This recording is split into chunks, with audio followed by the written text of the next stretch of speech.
Hi, welcome back to the last of the really great Whangdoodles. This is the final video and the final reading from the story.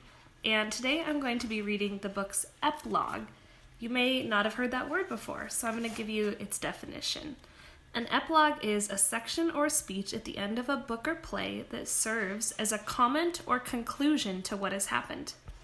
The word epilogue comes from the Greek word epilogos, which just means conclusion of speech. So this is the final little bit.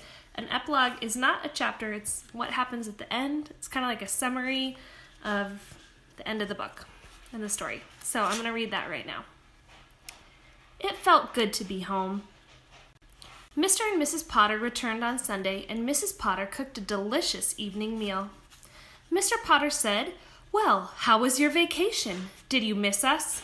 The professor gave us a lovely time. But yes, we did miss you," said Ben.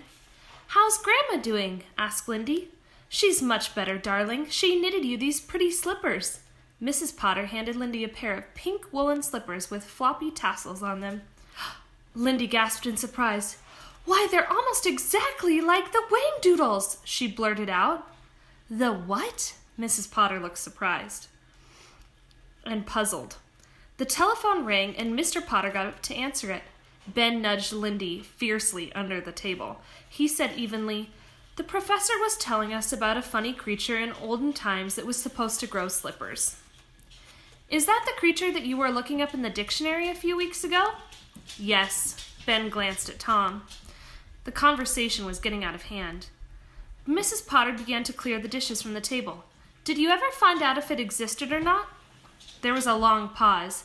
Ben stammered, The professor said it was up to us to decide." Fortunately, it ended there because Mr. Potter walked excitedly into the room. "Frida, it was the university on the phone. The most amazing thing has happened. You know all that equipment that was stolen from the laboratory? Well, it has been returned. Every single piece." "It must have been a student hoax, dear." "It must have been." Mr. Potter sat down by the fire and opened the Sunday paper. "Fetch my pipe, will you, Tom? Did the professor say anything to you, Ben, about the theft? It was all of his stuff that was stolen, you know." "No, sir." It's very odd. Here's a photograph of your friend in the paper. I see he's going to Washington as a special scientific advisor to the president." "Well, let's hope he does some good." "Oh, I'm certain he will, Dad," Ben said with a smile. Mr. Potter frowned. "This work he's doing, this genetics thing, I'm not sure I like the idea. In the final analysis, I wonder if it'll be good for mankind." Ben felt a sudden tremendous need to communicate with his father. "Well, like it or not, I think genetics is here to stay, Dad. It could be the answer to a lot of things." He spoke slowly, choosing his words carefully. "We will have a tremendous responsibility on our hands if we're going to play God. We must try to do it with honor and decency."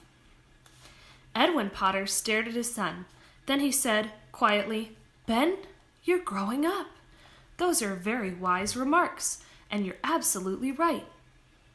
Ben felt a warm glow of happiness at his father's praise. I think the professor helped me think it out," he explained. Mrs. Potter took up her knitting. "Professor, professor, professor. That's the only word I ever hear," she admonished gently.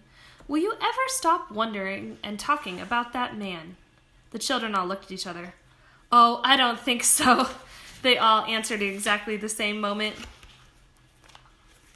So that was the end of the book for real.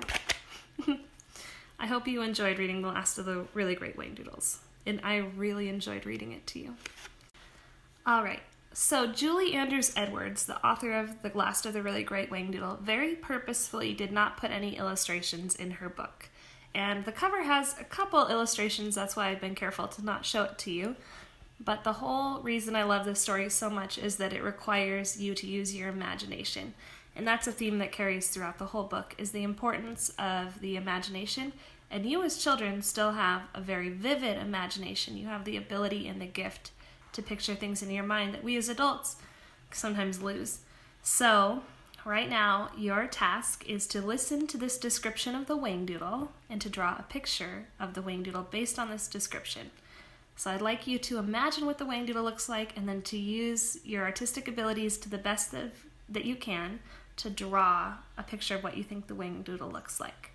So I'm going to be reading this section from Part 3, Chapter 5 that describes the Whangdoodle, so please listen carefully. He was the size of a small pony. His face was big and friendly, with large brown eyes and long, fair eyelashes. His eyebrows were arched, giving him a constant look of surprise. His muzzle looked soft as velvet, and when he grinned, he displayed strong, horse-like teeth, which protruded over his lips. His antlers were amazingly large and very handsome. He held his head proudly, in keeping with his generally regal air. His body was a warm gray-brown color, and his small, rather thin tail was fashioned into a love knot.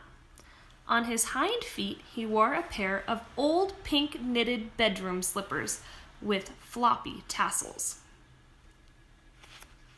All right, have fun drawing what the Whangdoodle looks like.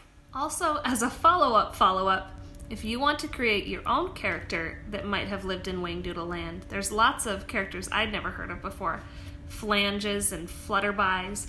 If you want to create a character or a group of them that you believe should have been in the story, I'd also like to invite you to create a new character that you think fits into Whangdoodle land. What would that character be? What does it look like? What does it do? And the sky is truly the limit here because in Whangdoodle land, anything is possible. So create your own character and show me what that looks like.